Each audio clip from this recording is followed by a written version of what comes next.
sebuah anomali brilian di dekade 90-an. Bayangkan ketika kamu sedang nonton aksi pelarian kriminal yang dingin dan menegangkan, tiba-tiba semua itu berubah menjadi horor liar saat gerombolan vampir muncul di tengah cerita dan merubah semuanya.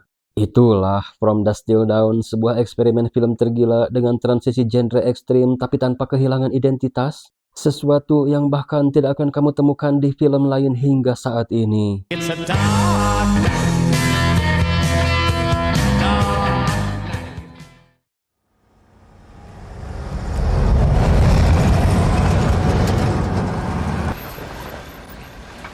Film diawali dengan tersiarnya berita kriminal aksi perampokan bank yang sadis dan brutal. Mereka dikenal dengan sebutan Gecko bersaudara. Menurut informasi, pelaku kabur menuju perbatasan dengan nyandra seorang kasir bank. Itu artinya mereka sedang mengarah ke sini. Polisi mana yang tidak geram saat ada aksi kriminal? Polisi mana coba?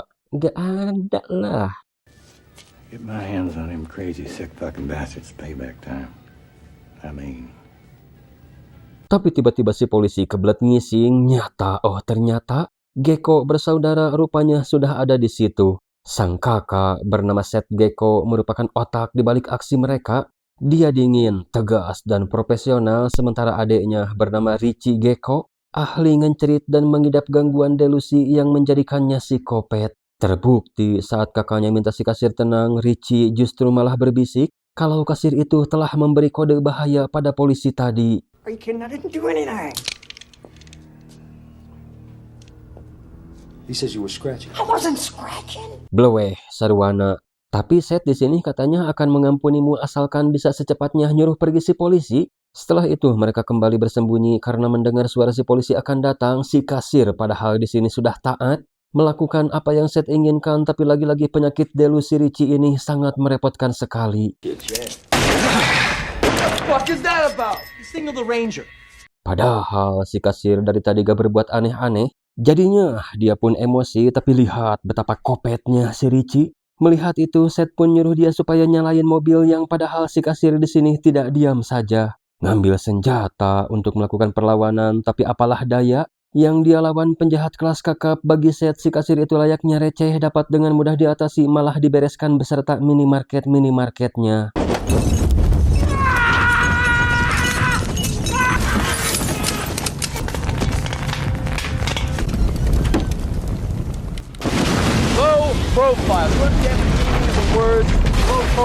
Mereka pun pergi dengan tiisnya seolah-olah tidak terjadi apa-apa. Pergi ke sebuah motel, rupanya si Sandra diumpetin di bagasi. Seth minta Richie supaya menjaganya dan jangan buat keributan, karena ia akan pergi ngecek perbatasan sekaligus menghubungi Carlos. Cuma kita beralih dulu ke sebuah restoran. Diperlihatkan satu keluarga yang terdiri dari si ayah bernama Jacob, mantan pendeta yang kehilangan iman pasca meninggalnya sang istri, putrinya yang sudah remaja bernama Kate, serta anak angkatnya bernama Scott. Jadi Jacob ini, dia berdalih mau ngajak anak-anaknya liburan ke Meksiko. Padahal tujuan sebenarnya adalah pelarian, bukan dia tidak percaya lagi dengan adanya Tuhan, melainkan lebih kekecewa karena Tuhan telah mengambil istrinya. Kembalikan ke Seth. Jadi setelah menghubungi Carlos, kita akan segera menemuinya di Meksiko malam ini. Cuma masalahnya, Seth belum terpikirkan cara bagaimana melewati perbatasan. Tapi ia tidak melihat si Sandra. Setelah dicek, rupanya Richie sudah memperkaos dan membunuhnya. Seth pun bertanya, ada apa denganmu? Kita bukan pembunuh, apalagi pengencerit sembarangan, melainkan pencuri profesional yang sewaktu-waktu memang bisa membunuh, tapi jika diperlukan. Sempat ngadat, tapi mau gimana pun dia adeknya. Sedangkan di luar, karena tujuannya sama-sama ke Meksiko, Jacob membawa kedua anaknya untuk nginep di motel sama yang Seth tempatin. Tiba-tiba Seth-nya sudah ada di depan mereka. Tentu urusan akan jadi panjang karena sepertinya Seth punya rencana jahat terhadap mereka. Dan benar saja, di sore harinya Richie datang bukan sekedar untuk bertamu. Apalagi setelah kedatangan Kate, jiwa ngencerit Richie semakin menggebu-gebu, tapi dia digebrik Seth supaya tidak menggagalkan lagi rencananya. Jadi Seth akan menggunakan keluarga Jacob untuk melewati perbatasan, tapi sebelum itu ia minta Kate supaya memakai baju terlebih dahulu. Time's up, princess. Here we go. Okay, Ramblers, let's get rambling. Seth di sini benar-benar profesional. Dia menjamin keselamatan Jacob sekeluarga asalkan bisa membawanya ke Meksiko tanpa ada masalah dan tanpa kehilangan uangnya. Kesepakatan pun terjalin. Begitu sampai tujuan, Seth akan melepaskannya tanpa mengambil apapun dari Jacob. Tapi si Richie ini pikirannya cekicrot terus, cuma semua yang dia pikirkan tidak akan terjadi.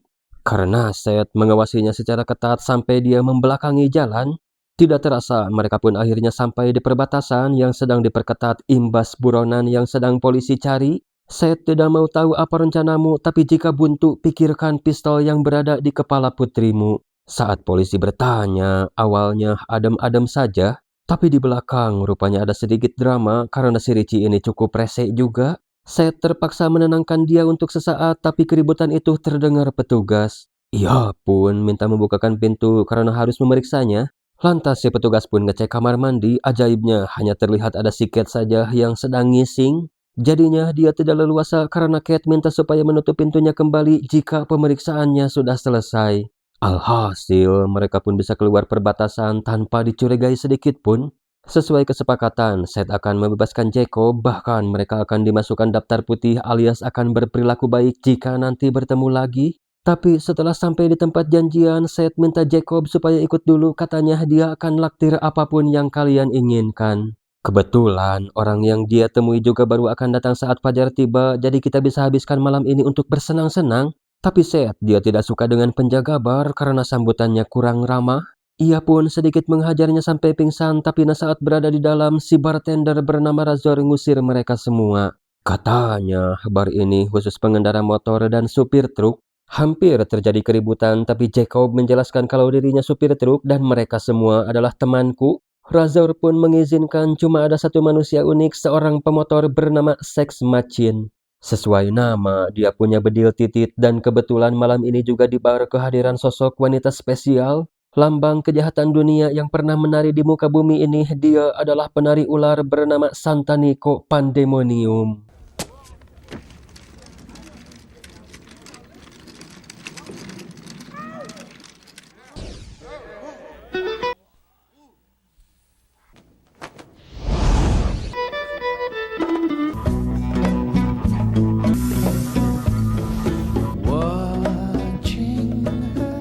Rupanya si penjaga bar yang tadi disiksa sudah sadar, gengs.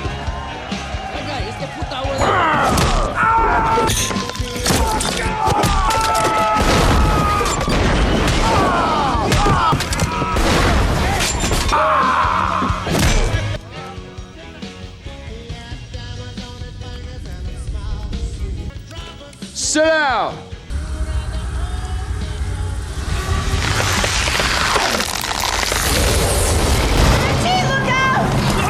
Richie ini ibarat kata dia matiin dirinya sendiri karena sejatinya dialah penulis naskah film yang ikut jadi pemeran. Terkenyot telat diselamatkan Seth.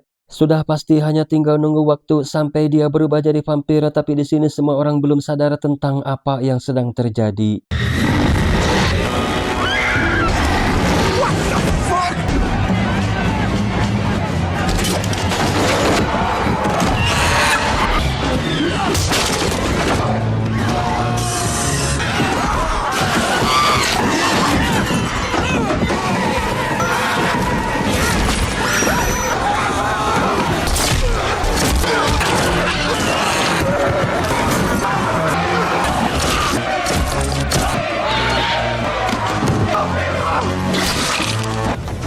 Jacob!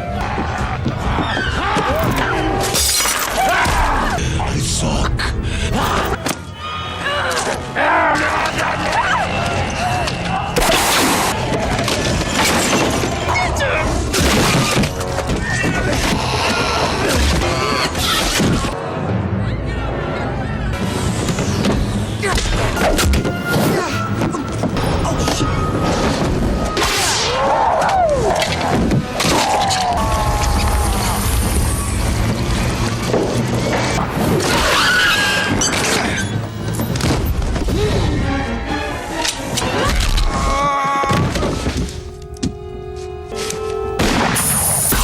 Berhasil membunuh semua vampir, tentu itu belum berakhir. Seth yang awalnya tidak percaya vampir, tapi mata tidak bisa membohonginya. Minta Jacob selaku mantan pendeta supaya meracik air suci seperti yang dilakukan orang-orang dalam cerita.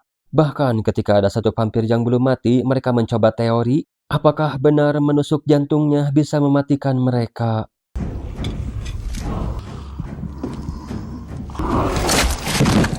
Iya, vampir yang baru datang mencoba untuk masuk. Semua yang terinfeksi kini juga satu persatu mulai berubah, dimulai dari Richie. Awalnya Seth tidak rela kalau adiknya harus dibunuh, tapi Jacob memberitahu kalau dia akan membunuh kita semua. Pada akhirnya Seth pun rela dan Richie pun mati di tangannya sendiri.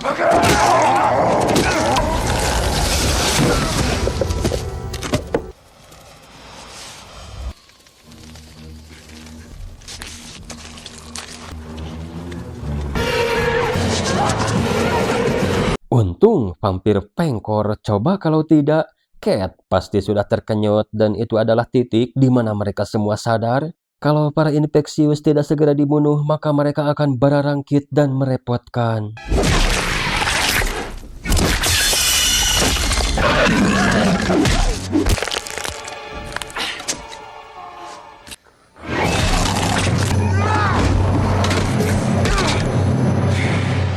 Wah, tapi dia menyembunyikannya, gengs. Langsung memakai jaket supaya tidak ketahuan. Mereka pikir semua sudah selesai dan hanya tinggal nunggu terbit fajar. Toh yang di luar juga tidak bisa masuk. Supaya tidak boring, Frost si mantan tentara veteran cerita bagaimana ketika dia perang 1 versus squad. Larut dalam cerita, mereka semua tidak ada yang tahu kalau si mesin seks sudah mengalami gejala-gejala kevampirannya. Mendengar bisikan supaya membunuh mereka diikuti dengan tumbuhnya taring dan berepolisinya tangan hingga pada akhirnya dia tidak bisa lagi menyembunyikan kevampirannya. Nahan hitut apa nahan vampir? To this day, I don't remember.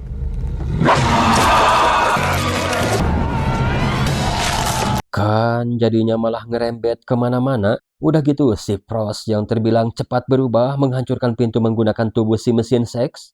Ratusan kelelawar pun masuk dan itu semua adalah vampire. Seth membawa kedua anak Jacob pergi ke pintu yang merekanya tidak tahu menuju kemana. Tapi setelah ditelusuri ternyata itu menuju sebuah ruangan, jadinya mereka malah terjebak. Sedangkan Jacob dengan waktu dan kesadaran yang ia miliki membuat bedil salib supaya bisa sampai ke tempat anak-anaknya.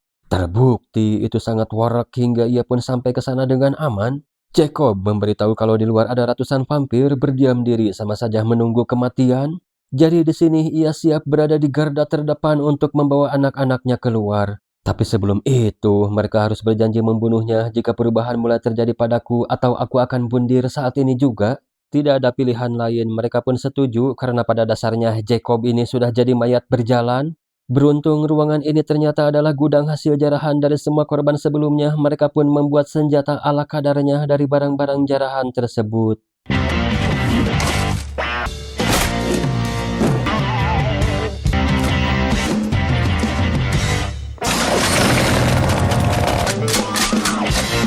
Itu mah bukan ala kadarnya atuh ya, udah termasuk OP. Bahkan tembakan air juga diberkati dulu supaya jadi air suci.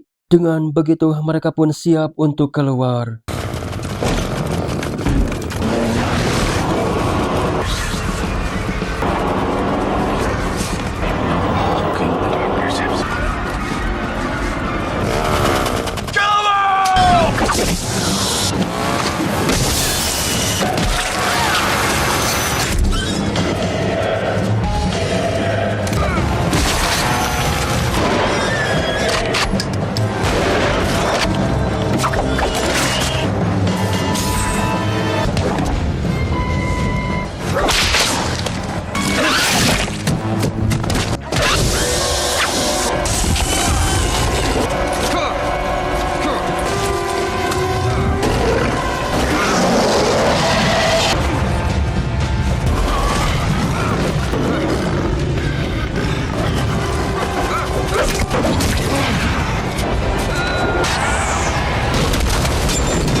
Tumbang satu, tumbuh satu, begitulah bunyinya.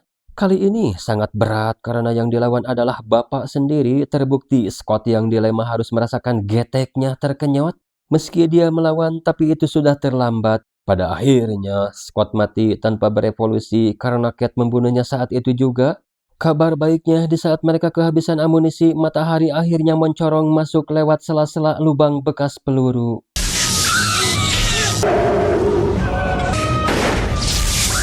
Tapi pelurunya tidak cukup, gengs, dikarenakan mana mungkin gak ada yang gak selamat. Terdengarlah suara dari luar dan itu adalah si Carlos. Lantas Seth pun berteriak supaya Carlos mendobrak pintu. Para vampir seketika meledak akibat mereka terkena sinar matahari yang masuk semakin tarik. Apakah semua ini sampai di sini? Tentu tidak, karena film ini memiliki sequel, cuma kita gak akan bahas karena disutradarai orang berbeda. Jadi ceritanya pun menurut saya pribadi tidak menarik untuk dibahas. Gak tahu kenapa ada pergantian sutradara, yang jelas sutradara terdahulu juga mungkin merasa kurang afdol dengan sequelnya. Jadi dia memutuskan membuat versi serial yang rilis di tahun 2016. Apakah ini sebuah sinyal kalau kita harus bahas seriesnya? Hehe, jujur lebih keren seriesnya sih, bahas ini cuma karena terlanjur saja. Tapi nakat teuing lahnya. Jadi yang terjadi, Carlos tidak menjebak sama sekali karena yang dia tahu disinilah tempat teraman untuk kita bertemu. Jauh dari keramaian, tidak ada aparat dan Carlos pikir ini adalah bar seperti bar-bar pada umumnya. Tapi sebagai klien yang baik, Carlos siap memberi kompensasi dengan mendiskon biaya keamanan sebesar 25%. Geblohnya, Seth malah setuju seolah-olah apa yang telah vampir renggut darinya tergantikan oleh diskon 25%. Dan Seth juga tidak ngajak Kate, melainkan nyuruh dia pergi cari kehidupan baru yang lebih baik lagi.